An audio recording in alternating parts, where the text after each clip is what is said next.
Hi everyone, I've been a little bit rubbish about filming for a little while, so I'm sorry about that, but I'm here now. And I asked on my Instagram whether people wanted a mental health related video next or a different kind of video next. Most people said mental health, so I picked a mental health topic that I want to talk about, and I promised to the people that wanted something different that I'll think of some stuff and I can give you that soon. So sorry to disappoint the people that voted for not mental health, but for the people that voted mental health, here you go. What I want to talk about today is kind of a very mixed bag. It's a bit of a mixed bag between happy, positive and not so great. What I want to talk about today is the matter of having internet friends who are also ill like myself. People having friends on the internet, online, who share similar problems to me with their mental health or whatever else.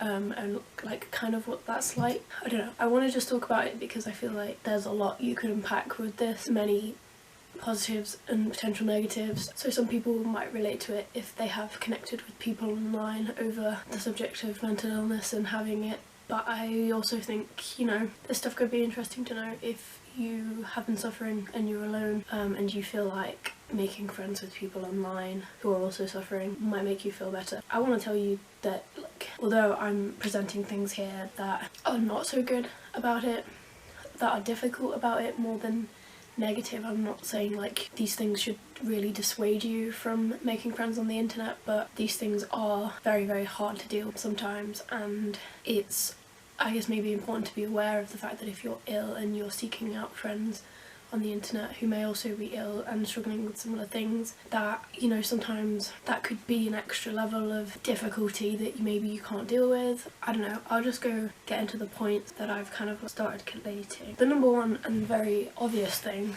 that I want to say is that it's kind of really beautiful having friends like this because, you know, like I said, suffering with things like mental illness and the horrible things that come along with it, you can feel super, super alone and super, super misunderstood, like you're, you know, a social pariah, or you keep yourself locked in your room and you're alone, and any friends you have in real life, you could be distancing yourself from them. They might just not be able to understand what you're going through because they're not going through it too. So having these friends online is a source of support. You do understand each other to an extent, if not completely, because everybody's experience of mental illness is very, very different. You will understand the fact that this suffering is horrendous. It's really, really hard to deal with, and these online friends will understand when you maybe don't talk to them as much because you're going through a hard time.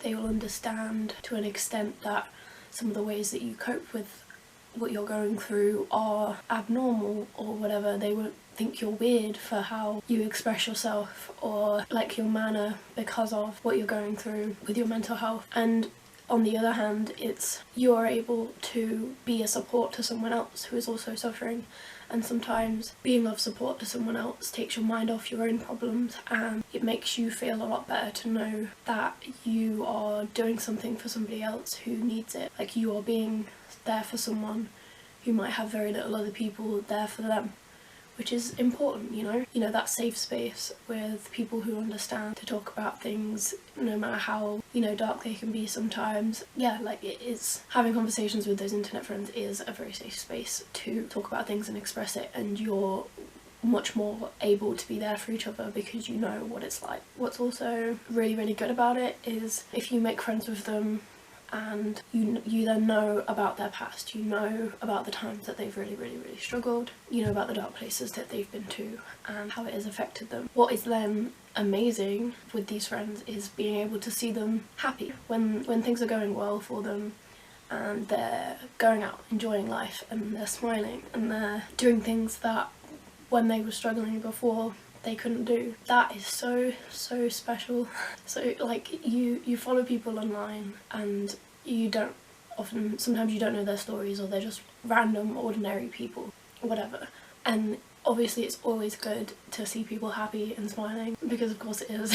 Everybody wants more people to be happy, but when you make friends with certain people who you know have been through such a dark time and then you do know their story and you know how difficult it's been for them, it just sort of, it's so much more special and means so much more to see them happy, and you're so incredibly happy for them. And it's, yeah, that's another very, very beautiful thing about being internet friends with people who have suffered, because you're so proud of them when they're doing well, and you're so, yeah, happy for them that life seems to be treating them a lot better than it was treating them before. Yeah, and like I said, like, you're happy for anybody who's happy, but knowing their story and knowing the depth of the pain that they've experienced, and then being able to see them, like, turning that around is so, so nice. Yeah.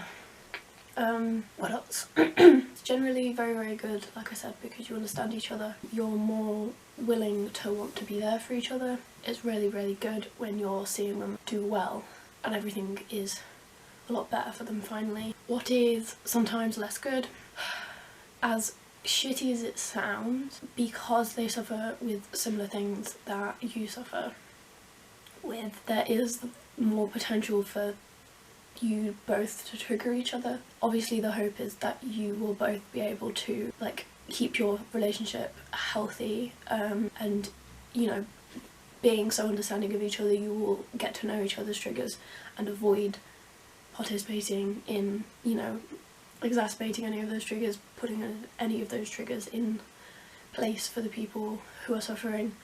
But the nature of the beast is that you're just more likely to find triggers in them suffering. Like, if they're suffering in a certain way and talking about things in a certain way, that can make you struggle too, because it triggers things. Like, I feel like I'm not really explaining that very well, but I feel like you probably will know what I mean by that if you do have internet friends who, it's not that any of you ever intentionally want to trigger each other, but it can just happen because of the fact that you have both gone through similar things.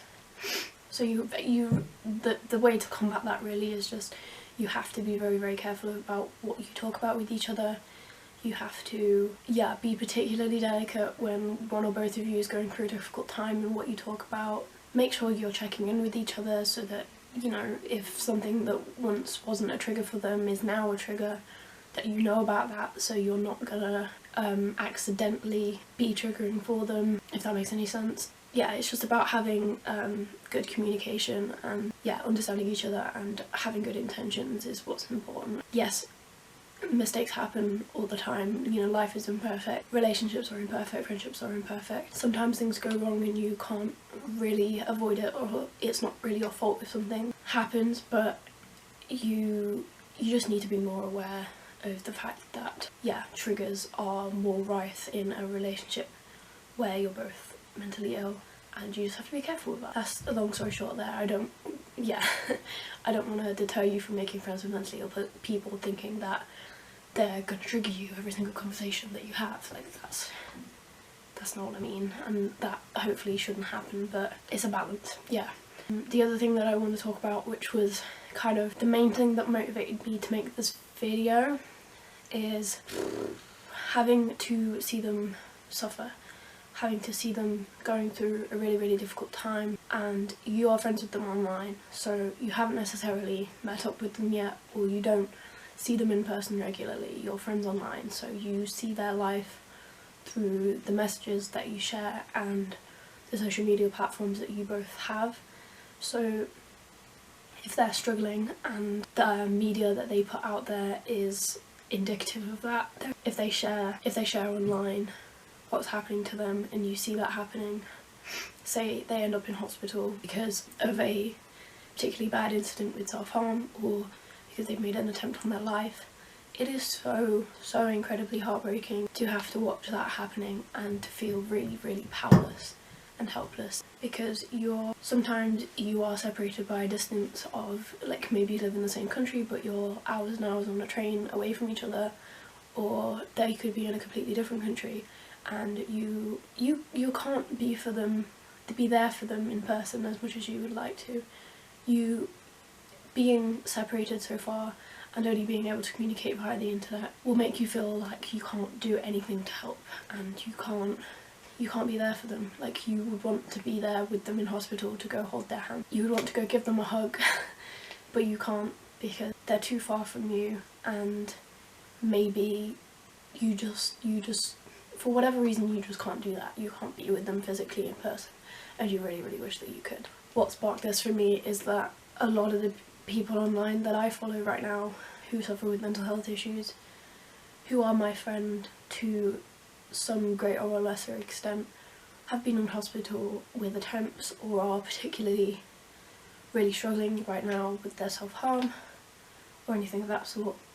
And it is so upsetting. I just want to help them all. I just want to make them feel better. I just want to tell them that I love them and I care about them and that they don't deserve to be suffering with this, that I care about them so much and I don't want them to go. I don't want them to be hurting themselves. But I can't do anything. All I can do is send them the messages and let them know how I feel about them and how much I care about them and how much I want them to be better, to get better, to just stay safe. I can't do much more than that because I've not met them yet and we are separated by distances, and it's just really hard. One of the other things I had noted as well, it can, because they are internet friends, right, it can be more difficult being internet friends with people who are suffering with mental illness, because you will, like I said, you will want to eventually meet up with them because you become really, really close when you're sharing your deepest thoughts, your darkest experiences, your successes, your happy days, your better days. You're getting to know each other super well online, but eventually you will want that to bridge into a in-person friendship and relationship, because of course you do, like as you're getting closer and closer with someone, you want to be able to go give them a hug and you want to go be able to hang out with them and do fun things with them, drink, watch movies, whatever. But because you're both suffering with something, to whatever extent you're suffering with it, it can make it more difficult to be able to arrange meeting up, because there are more like barriers in the way, in the sense that you can be more anxious about travelling. The way you're feeling can mean that you don't have the like confidence and motivation to make a long journey to go see them, or they, like vice versa, they might be suffering too much to make the journey to come see you. You know, suffering with mental illnesses, you've got all these thoughts racing around in your head about all different things, like everything you need to do and everything you want to do but can't, all the negative, horrible voices, all of that stuff, and it can make your headspace sort of more incapable of finding the time to figure out a meeting. Yeah, that sort of thing is just really, really hard as well. Yeah, because you want online friendship, if they are real and genuine, to eventually bridge the gap from an online friendship to an in-person friendship. But sometimes that can be made more difficult by having difficulty, say like the anxiety, or, you know, general depression, meaning that they're going through a difficult time, or say they're in hospital or you're in hospital and you just can't, you don't have the time or space or energy or current circumstances to be able to go and meet up with them and, you know, expand the friendship in that way. So that's really sad. I'm gonna end filming here because I might have more points, but right now I can't think of them, and I'll add them in if I find them. But for now, that's the end of the video.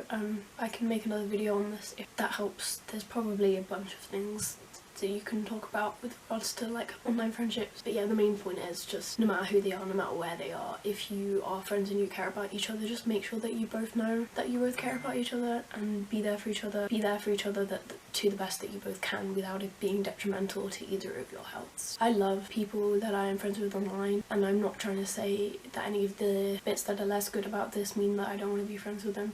They are beautiful, amazing, wonderful people, and anything that is difficult about it is worth it for how much I want to be friends with them, and I want them to be okay and have all the happiness and wellness in the world. Like, I regret nothing with making friends with these people online, because all the good things about it are so much more worth it to me than anything else. So, you know, Kaylee Brinkman, Keris, Hannah, and Lily. Love you, Lily. I forgot to say, but I came back a couple hours later to put that in. Lily, love you. All of you, I love you. Please stay safe. Know that I care about you and I want you to get better.